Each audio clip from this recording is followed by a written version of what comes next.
Penultima giornata nel girone B di Serie B e terza ed ultima trasferta sarda per il Calcio Padova femminile, che vuole chiudere in bellezza questa stagione un po' complicata, provando ad agguantare anche il sesto posto. All'andata le biancoscudate hanno battuto con un po' di fatica per 2-0 l'Atletico Oristano.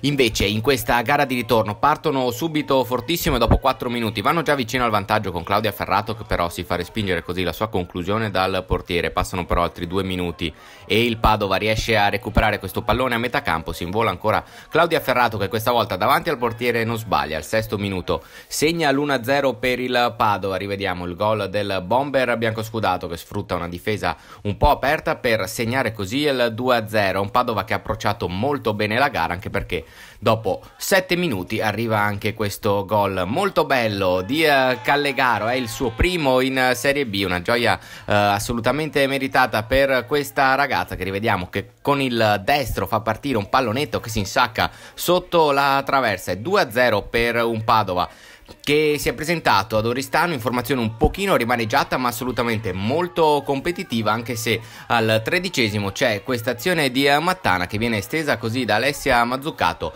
Per l'arbitro è rigore, resta qualche dubbio anche dopo il replay, fatto sta che il direttore di gara indica il dischetto e la stessa Mattana segna così spiazzando Orlando, e quindi riapre la partita l'Atletico Oristano, che dopo questa bellissima azione personale di Tola va anche vicinissimo al pareggio, visto che il suo destro sfiora il palo. Deve scuotersi il Padova per non rischiare di compromettere un ottimo avvio, e lo fa grazie a Sofia Carli, che su assist della giovane Lugato riesce a deludere così l'uscita del portiere e a segnare il 3-1 poco dopo la mezz'ora del primo tempo. Molto bello tecnicamente il gesto di Carli per superare il portiere. 3-1 per il Padova alla fine del primo tempo, e secondo tempo che parte con questo slalom di Francesca Quaglia, che serve Ferrato, che segna così la sua doppietta al 9° minuto della ripresa.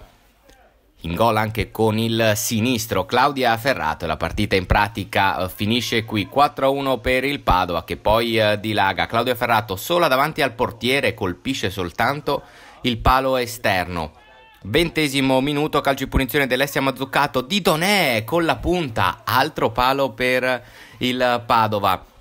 E altro slalom di Francesca Quaglia, che entra così in area di rigore e segna anche il suo primo gol in campionato. È assolutamente giustificata anche la sua esultanza, e così al 26° minuto c'è gloria anche per Quaglia. Rivediamo il suo slalom e poi il tiro con il destro che riesce a insaccarsi, e così siamo sul 5-1 per un Padova che continua ad attaccare.